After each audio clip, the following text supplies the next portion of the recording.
It's about to be 2 years since we lost my boy Virgil. It's only right we reflect on his illustrious career. Without further ado, welcome to The Izzy Show.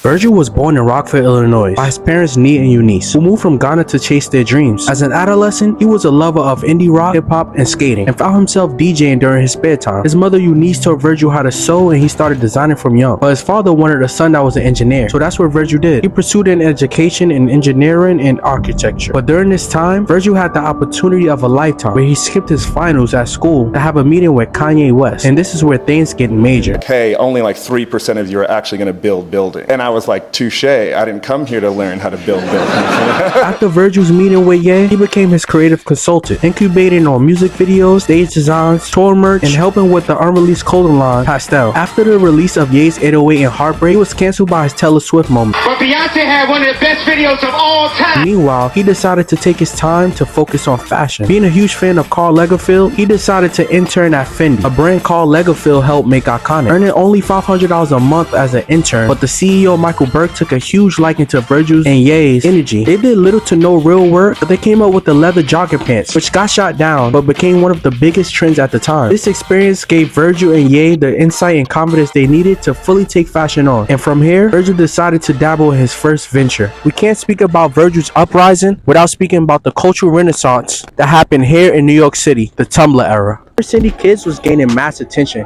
and their social media platform of choice was Tumblr. Through outfit pictures and overall creative expression, this birthed icons like Ian Connor, Lucas Sabat, Bloody Osiris, and only Virgil had the insight to not only embrace but collaborate on future projects. Matter of fact, let's go to some of the chill spots. We gotta start with Union Square. Show these lace motherfuckers. Look, they all around. Look right here. Boom, what's popping, cuz?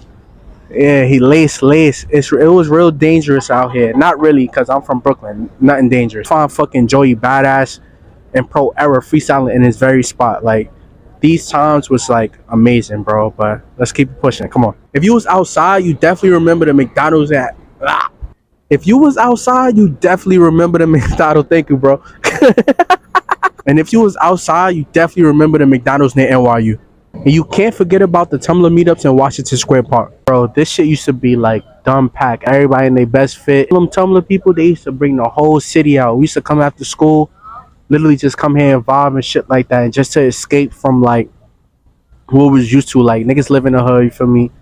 You know, Brooklyn niggas, Bronx niggas, Harlem niggas, the whole city. We used to just come out here just to escape.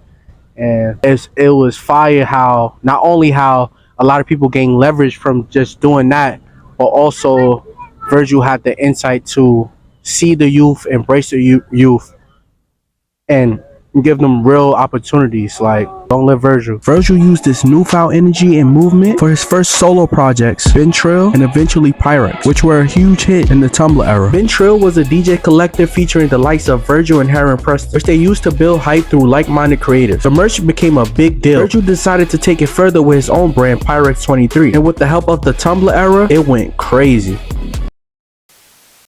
Initially, it caused mixed emotions for its hypebeast approach with luxury price tag, but ultimately, it sold well and shifted the fashion market, featuring the themes from a recent project, the Yeezus album art, with the design being an open casket for CD audio files, and a orange-reddish tape as an accent to the minimalist design. This helped Virgil realize great design was the process itself, and his signature DIY aesthetic was born. Fun fact, Virgil met his mentee Tremaine Emery while planning the Yeezus listening party, who later became Ye's creative consultant, also the creative director of Supreme, but most importantly, the owner of an illustrious brand, Denim Tears. This ironic style of design Virgil discovered will be transmitted to Off-White, as he used industrial zip ties and quotation labeling as a contrast for his pieces. At surface level, it might come off as too simple, but the ideology behind this approach was genius. He created an aesthetic with the intention to inspire creatives to solely create. If you think Off-White's too expensive, that's great. You're supposed to make your own t-shirt brand. This project that was made is made to inspire. It's meant so that you start the competing brand that's better than Off-White. This allowed Virgil to gain mass attention because his designs were disruptive yet appealing. Also, assisting at Ye's newfound brand Yeezy season and his role as creative director at Donna was also giving him leverage. But this was only the beginning. In 2015, he was selected as a finalist of the prestigious LVMH Prize for his work at Off-White. Fortunately, he lost. But 2 years later, one of the biggest brands of all time, Nike, decided to choose Virgil and Off-White to redesign 10 of their best-selling shoes, which included the iconic Air Jordan 1. Virgil took his newfound signature of making the process the product through deconstructing and then reconstructing iconic Nike silhouettes, which initially caused an uproar but became a bestseller to say the least. Off-White sales declared them the hottest brand. IKEA also seen Virgil's potential, so they collaborated on furniture. Virgil's design style was becoming a household theme, all pun intended. The opportunities didn't stop there. The new CEO of LV, Michael Burke, the same CEO of Fendi while Virgil was interning, has kept close eye on Virgil's work. This gave him the confidence to hire Virgil as creative director of Louis Vuitton, whom design style was far from traditional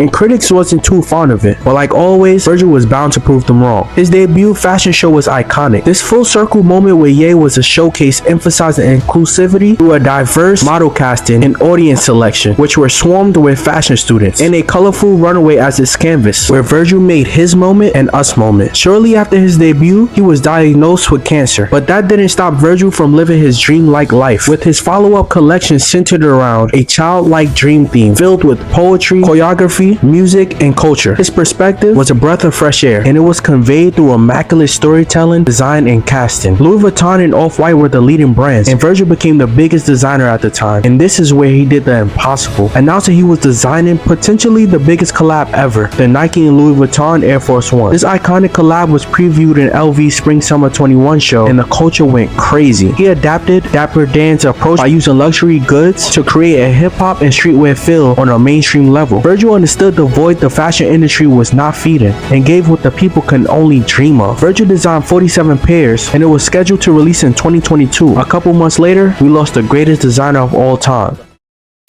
Virgil had one more collection on schedule, which ironically was probably his best collection and show, titled Virgil Was Here. This star-studded event was a goodbye to Virgil. It was a celebration of his life and everything he left us. From a website called Free Game, dedicated to the young black creator that might need help starting their own brand, to mentoring today's fashion leaders. In all, Virgil doubled Louis Vuitton's revenue, and in about 10 years, he brought much needed hype, culture, and impact to fashion. We watched him do the impossible countless times and mastered fashion without fashion school. He redefined and transformed a mere job title that initially required a plethora of credentials into a field that only requires a specific spirit and demeanor, simplifying the relationship between the creative and the product. And not only that, he did it on the highest level. And when he got there, he made this exclusive career field into an all-inclusive one, liberating creators, providing opportunities, and freeing them from their labels, which were acting as limitations and boundaries. A great designer has exceptional taste and designs with purpose, but the greatest designer uses his brilliance to make it easier for the people of tomorrow, and that's why Virgil is the GOAT.